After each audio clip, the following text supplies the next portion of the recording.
พี่น้องหาหน่อไม้อีกมันนี่นะคือเก่านี่นะหน่อไม้ไรนี่นะเด็กเลี้ยนอยู่นี่นี่เด็กก็นี่ก็ดีคุณง่ายก็ดีคุณก็เรียกพอแกง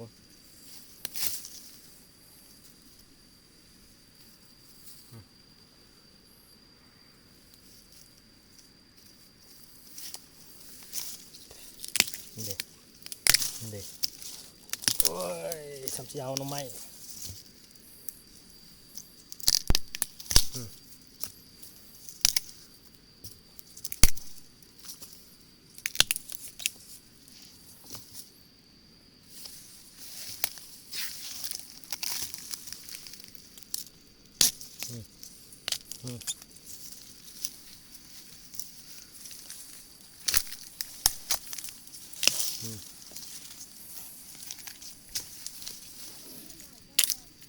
ฮะ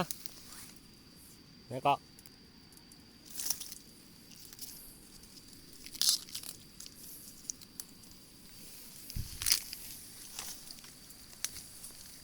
เรียกพอแกงละเด็ก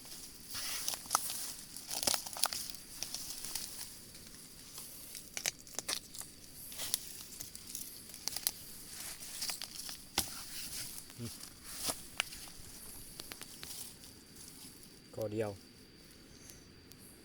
พอแกง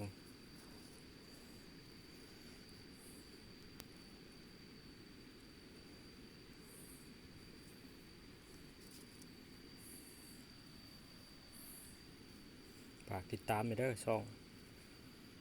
สร้างดอนวิไลซีทาง YouTube